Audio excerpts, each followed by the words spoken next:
Halo kita harus balik lagi di channel Hobi Kidal. Di video kali ini ya karena ditagih oleh Felix, jadi aku sempetin untuk ngedit ya.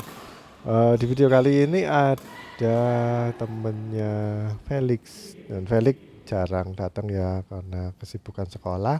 Ada temennya Felix, jadi kita kedatangan tamu namanya Jeho. Ya mungkin Jeho bukan pemain badminton aslinya ya, nggak tahu mungkin main biliar atau mungkin main basket atau olahraga yang lain. Kita bisa lihat dari gerakan-gerakannya dan pukulan-pukulannya ya. Tapi waktu aku ajak tampelan di pemanasan gitu, dia ngelopnya udah bagus sih. Malah dia nanya kalau nyemes keras tuh caranya gimana lo ya, nanti dulu. Kamu bisa apa aja dulu, jangan nyemes-nyemes keras. Tapi aku tetap kasih tips ya. Em, Kalau nyemes keras itu bolanya harus berada di depan kita dan mungkin posisi tubuhnya itu agak miring atau serong baru kita pukul bolanya. Soalnya powernya itu bukan dari tangan sebenarnya kalau nyemes, tapi powernya itu berasal dari gerakan tubuh itu sinkron dari kaki, pinggang, terus eh, body sampai bahu dan bergerak semua sampai ke pergelangan tangan. Mungkin ditambahin sama pakai jari-jari juga. Jadi nggak fokus, nggak berhenti di pergelangan tangan, tapi eh, kita pegangannya rileks dulu terus ditangkep raketnya. Jadi itu kayak mengalir ya dari kaki, posisinya kaki sampai ke jari-jari tangan, itu semua ikut semua. Nanti powernya bisa lebih kenceng. Beberapa orang malah menyepakkan kaki yang bukan kaki raket ya. Nah, kalau aku kidal, kaki raketku kiri biasanya kan berada di belakang kalau mau nyemes. Itu kaki kananku ada yang disepain ke depan dulu, baru puter gantian nanti kaki kirinya yang maju ke depan. Tapi aku gak pakai teknik itu soalnya terlalu lambat dan gak terbiasa sih. Jadi uh, kita pakai teknik-teknik itu karena kebiasaan aja. Kita dilatih dulu kayak apa, ya itu yang kita lakukan. Selama nggak ada masalah ya nggak usah diganti. Kalau uh, kepingin nambahin power atau apa, nggak apa-apa sih. Kalau mau ganti-ganti teknik, ya kita coba-coba aja lah tekniknya.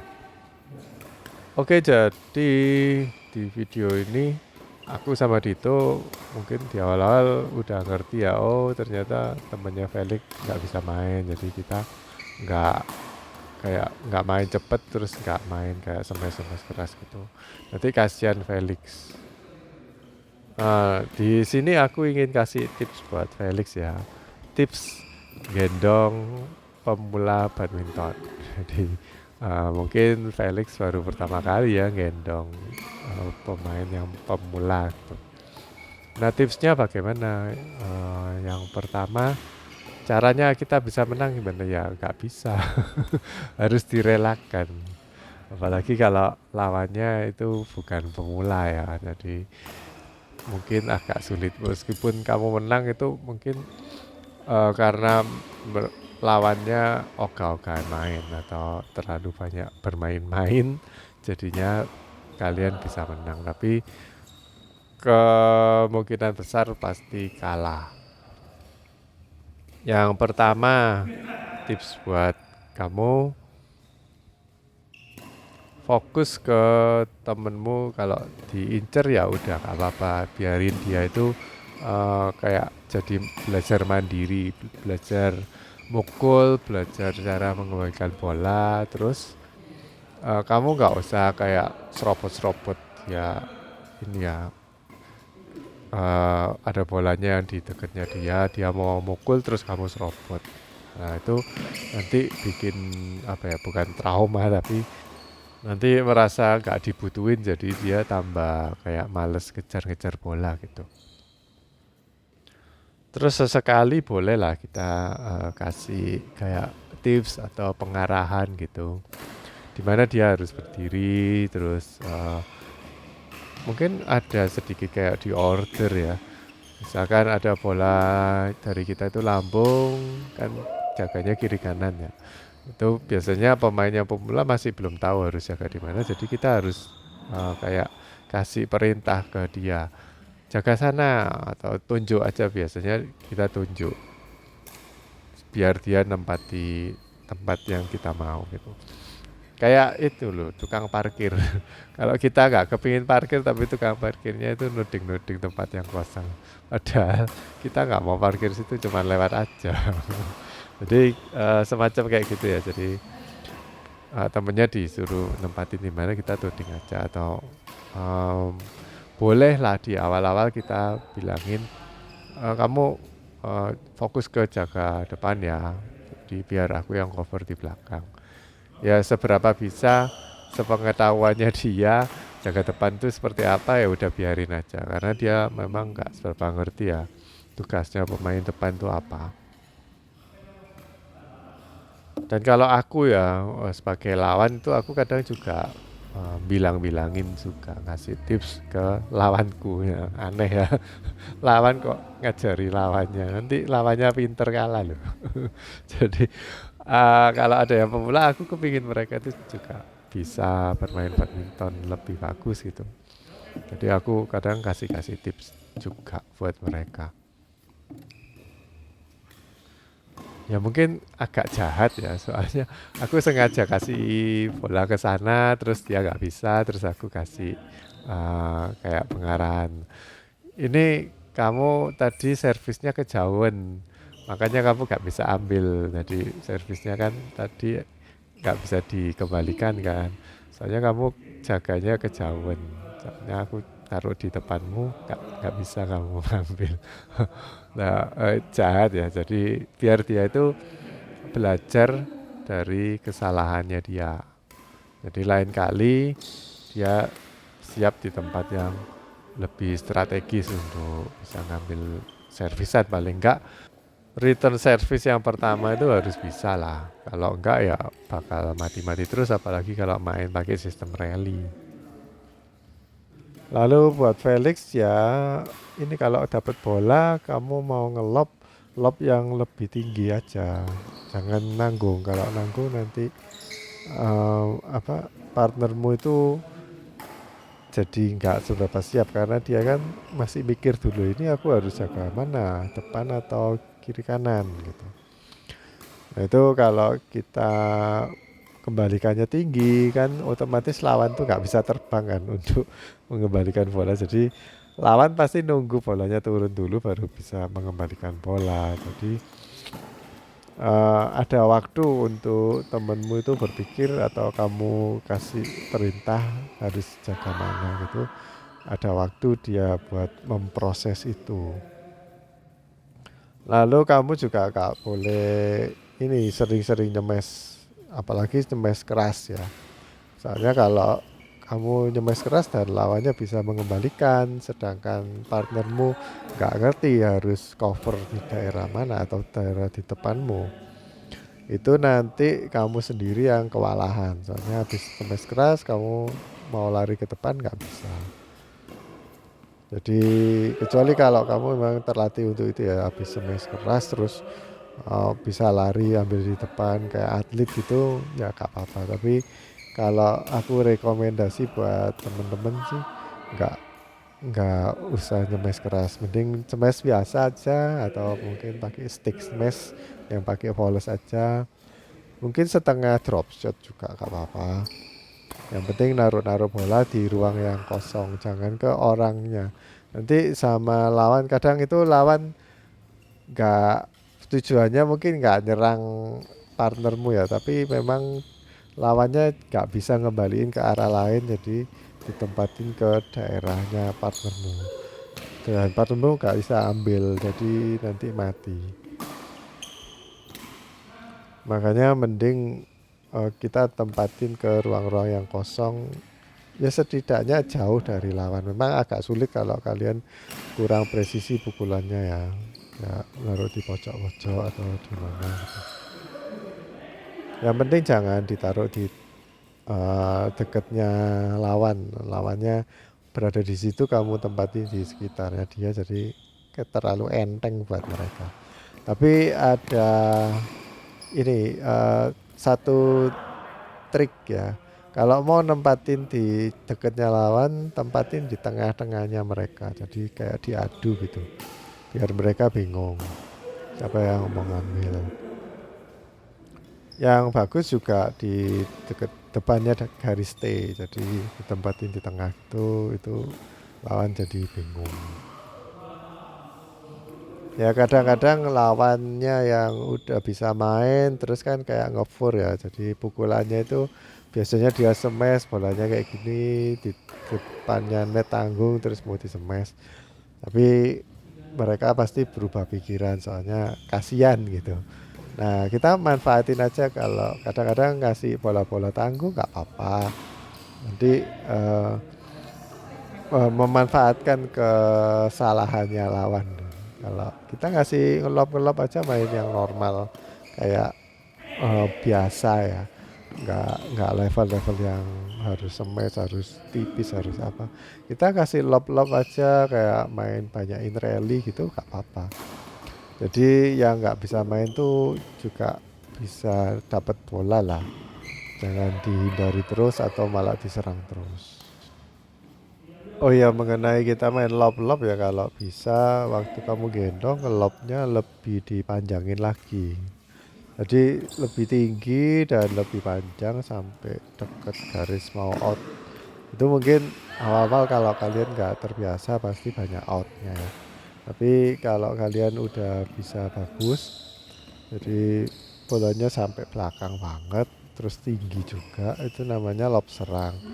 Dan kalau kayak gitu lawan tuh juga pasti bakal kesulitan. Walaupun kalian mainnya ngelob, tapi lobnya kalau panjang itu lawan cukup kesulitan. Karena mereka nggak terbiasa harus ngambil di belakangnya shuttlecock sampai keluar lapangan itu. Biasanya lawan tuh ada yang nggak terbiasa main kayak gitu. Contohnya kayak Dito yang kalau dikasih lob di daerah ini ya, udah berada di atasnya kepala atau di belakangnya dia itu kebanyakan mati. Untuk apa, kayak mau di smash atau mau di dropshot itu mati. Dan memang bola yang kayak gitu itu bola yang jatuhnya lurus, tegak lurus, itu memang sulit untuk dikembalikan. Nah terus ada satu tips lagi, waktu kamu gendong kan biasanya jaga di belakang ya, khususnya kalau misalkan temenmu yang servis di depan, kamu itu jaga belakangnya, dipepet aja sekalian. Jadi kamu biasanya kan jaraknya dari pemain depan mungkin jarak satu raket ya, tapi kamu lebih deketin aja, jadi kayak kamu itu main single ya, mirip-mirip kayak main single. Makanya kalian harus lebih siap terus. Lalu ngasih bolanya itu kalian harus lebih smart dan lebih mikir ya. Mungkin yang nggak terbiasa main single, biasa main cuma mengembalikan bola soalnya ada partner yang selalu siap sedia.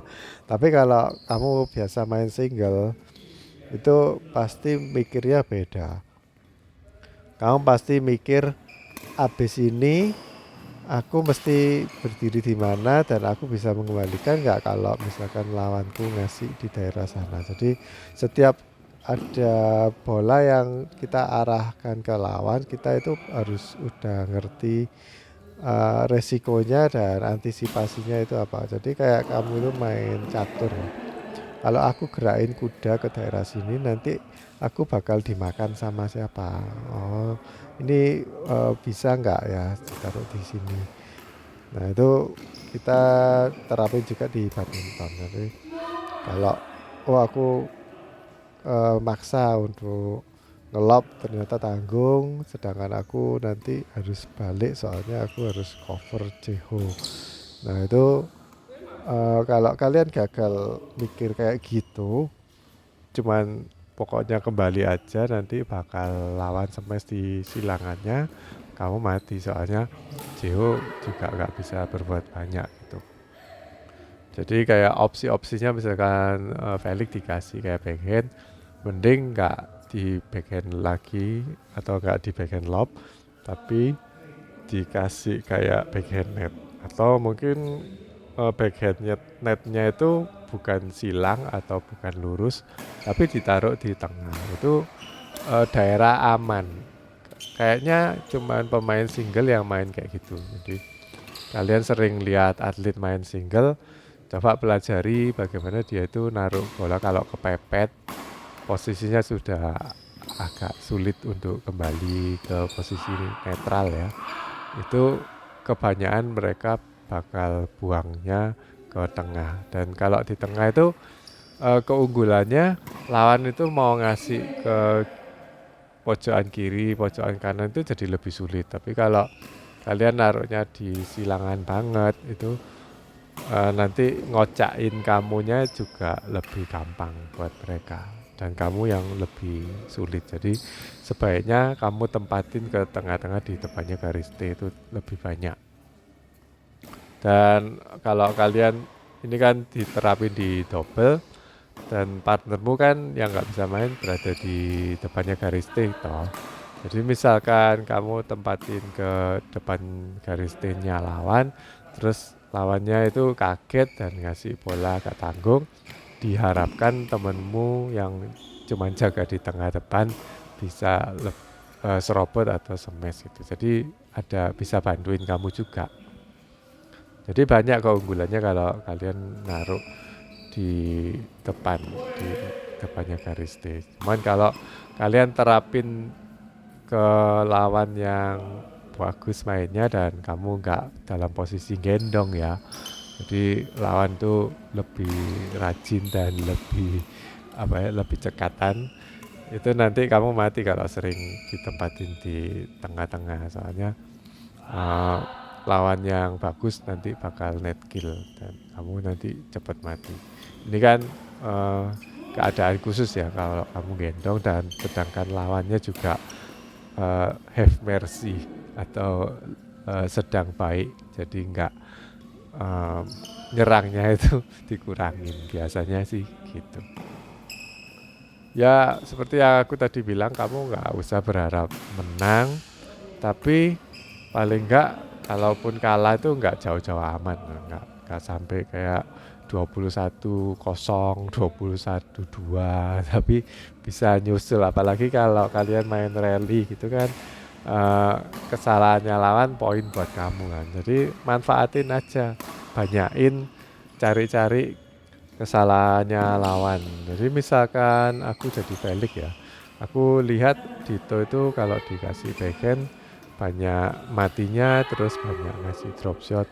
Nah itu aku akan kasih seberapa bisa, dikocain terus, dikasih ke Dito, terus dikasih ke backhand. Atau mungkin aku juga ada kelemahan yang bisa kalian expose gitu.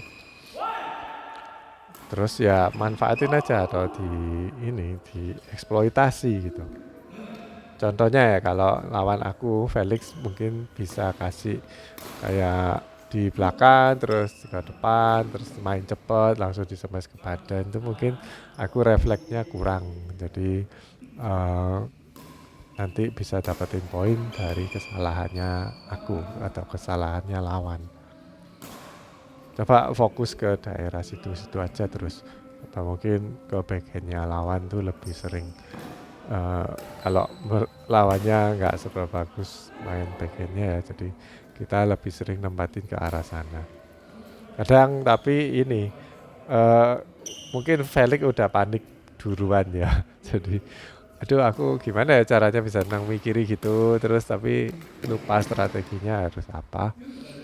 Soalnya mikirnya fokus untuk mengembalikan bola still.